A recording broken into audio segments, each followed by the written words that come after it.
कोई भी दवाई कभी भी आपको ठीक नहीं करती है। लो जी, अभी नई बात आई निकल के सामने। सच में आपका शरीर ही आपके शरीर को ठीक करता है। हाँ, अगर आकस्मिक रूप से कोई अंग भंग हो गया, आपकी उंगली कट गई, आपका हाथ कट गया, आपको बहुत ब्लीडिंग हो गई, वहाँ कुछ उपाय चिकित्सा के उसको थोड़ा संभालने में, व्यवस्था करने में ठीक हो सकते हैं। लेकिन वहाँ भी अगर रक्त का थक्का और आपके शरीर में आपका जो हीमोग्लोबिन की कंडीशन ठीक नहीं है, तो वो खून को रोकने के लिए भी फिर अलग एक व्यवस्था है कि वो मेडिकल वहाँ भी फेल है। मेडिकल सिस्टम सिर्फ सपोर्ट करता है। जिन लोगों को सर दर्द होते हैं या किसी भी तरह के दर्द होते हैं, जब आप कोई मेडिसिन इस्तेमाल करते हैं तो जो तंत्रिका तंत्र है, जो स्पाइनल कॉर्ड से संदेश आपके मस्तिष्क को पहुंचता है कि पैर के घुटने में दर्द हो रहा है, ये दवाई लेने से वो घुटने से पहुंचने वाली तरंग मेरुरज्जु तक और मेरुरज्जु से मस्तिष्क तक उस नस को बंद कर देता है, उस तार को काट देती है वो दवाई। दर्द वहीं का वहीं है, आपको वो सूचना मिलनी बंद हो जाती है, आपको लगता है दर्द बंद हो गया, दर्द वहीं है। दर्द तो शरीर ही ठीक करता है। अब ये दवाई निरंतर खाते रहने से जो हमारी छन्नी है वो रुई के फोए जैसी होती है, रुई के एक छोटे से पीस जैसी होती है, किडनी, वो खराब होने लगती है।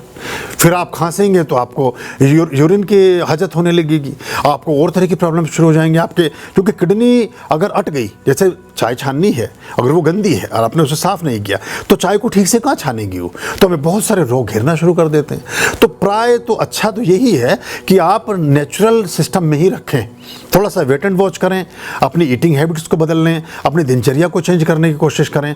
और एक चीज़ जो समाज में घट रही है, पर्याप्त नींद लें।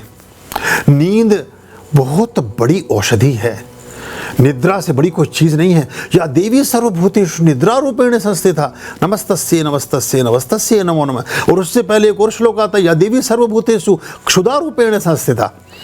जिसे भूख नहीं लगती उसे नींद भी ना आएगी। ये बड़ी गहरी चीज़, दोनों सहोदर हैं, एक दूसरे से जुड़ी हुई हैं, यानी कि आपका सारा सिस्टम ठीक काम कर रहा है। एक पुरानी सज़ा देने की परंपरा रही है कानून व्यवस्थाओं में। जो राजा थे या जो पुलिस से संबंधित सिस्टम था या आर्मी से संबंधित सिस्टम था, वो लोगों को कुछ नहीं करते थे, वो उन्हें नींद नहीं आने देने की सज़ा देते थे कि इसको पहले 24 घंटे तक मत सोने दो, पानी फेंक देंगे उसके ऊपर, वो ठंड में कपड़े उतार देंगे उसके शरीर से, मतलब कुछ भी ऐसा करेंगे। किसी गर्म जगह में तो और आग जलवा देंगे आसपास में, मतलब व्यक्ति सो ना पाए। और आपको जान के आश्चर्य होगा कि कोई भी सज़ा इतनी प्रभावी नहीं है जितनी अनिद्रा की सज़ा है। अगर आप एक हफ्ता ना सो पाए ना कभी, तो 8 विदिन 100% आप विक्षिप्त हो जाएंगे। दुनिया की कोई मेडिकल रिपोर्ट आपको पागल बिना बताए रह नहीं सकती है।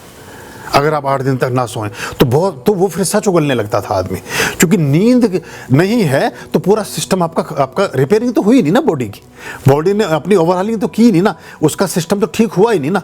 तो वो जो निद्रा में और जितनी भी शक्ति है वो हमारी आंखों से क्षीण होती है, इसलिए सोते समय सबसे पहले आंखें शट डाउन हो जाती हैं, आपकी आंखें बंद हो गई तो ऊर्जा अंदर रुकनी शुरू हुई और शरीर ने अपने आप को ठीक करना शुरू किया। जिन लोगों को ज़्यादा खर्राटे आते हैं, वो खर्राटे उन्हीं को आते हैं जिनके शरीर में टूट फूट ज़्यादा हुई भी होती है, यानी कि अपने शरीर को आराम कम दे रहे हैं, दौड़ भाग ज़्यादा कर रहे हैं वो। तो वो जो ध्वनि विज्ञान है ये उसको रिपेयर करता है। ये ठोक पीट हो रही है, आप हंसेंगे मेरी बात पर, ये गद्दे निकाले जा रहे हैं गाड़ी के में जो उसमें डेंट पड़ गए हैं, उनको वो अंदर का सिस्टम उसको ठीक कर रहा है, रिपेयर कर रहा है। तो जो जितनी भी ये खर्राटे हैं, तो आप देखें जो ज़्यादा खर्राटा लेने वाले लोग हैं वो ज़्यादा स्ट्रेस में जीवन जी रहे होंगे।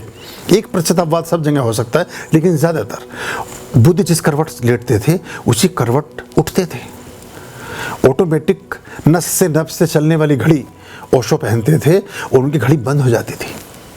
बैठे हैं तो 8 घंटे तक जैसे बैठे हैं वो वैसे ही बैठे हैं। आदमी जाकर के उनको हिलाता था, बोले अच्छा हाँ।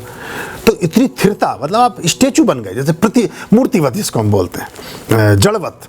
तो ये इतना कंट्रोल आपके, और फिर आप अपने रुधिर को चलता हुआ, ध्यान की प्रक्रियाओं को जब आप सीखेंगे तो आप देखेंगे कि ये रुधिर का थक्का, आप रुधिर के थक्कों को काउंट कर सकेंगे कि ये गहरा थक्का, जैसे जोक पहचानती है कि कौन से में कोलेस्ट्रॉल है, वहीं वाली नस को पकड़ती है वो। ये गहरा थक्का हृदय की तरफ गया, मस्तिष्क की तरफ गया, शरीर में गया। आप एक एक चीज़, अपने हृदय की धड़कन, अपने मस्तिष्क का संचालन, सबका निरीक्षण कर सकते हैं। लेकिन उस सबसे पहले आपको शांत और सौम्य होना पड़ेगा, बहुत स्थिर वाटर में, बहुत ठहरे हुए जल में ही फेंके गए सिक्के का अक्ष बनता है, डाले गए सिक्के का प्रतिबिंब बनता है। अगर वो जल प्लावित है, अगर हिल रहा है, वो संकुचित है, तो उसमें देख ना सकेंगे आप। तो जिनके मन बहुत अस्थिर हैं, जो हर समय बहुत से तनावों में घिरे हुए हैं, उनके मन में आने वाली श्रेष्ठ प्रतिमाएं कभी सही स्वरूप में प्रदर्शित नहीं हो सकेंगे, वो परेशान ही रहेंगे। हमारे साथ बहुत से लोग बहुत अच्छी स्थितियों में धीरे धीरे मानसिक अवस्थाओं में जा रहे हैं, लेकिन कुछ लोग अपने, जैसे मैंने कहा कि मस्तिष्क को ज़्यादा संवार रहे हैं, उनके प्रश्न ही कभी खत्म नहीं होते, करते वो कुछ भी नहीं है, बस सवाल पे सवाल, सवाल पे सवाल, सवाल पे सवाल, सवाल पे सवाल। तो अब ये सामान्य बात भी है। अब जो बचपन से भगवान श्री कृष्ण के साथ रहा हो, उसे 5-7 दिन 10 दिन लड़वाने के लिए पूरा 700 श्लोक सुनाने पड़े, हर बात में बात निकाल के लाता है वो। अरे मान ही ले भाई, इतने दिन से साथ ठीक ही कह रहे होंगे जब सारी बात कह रहे हैं, पर ना, हर बात के सवाल का उत्तर चाहिए पहले। तो कोई बात नहीं, चल ही रहा 5000 साल से, चलता ही रहेगा।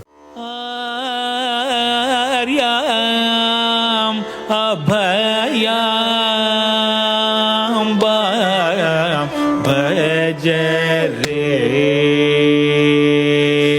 रे चित सन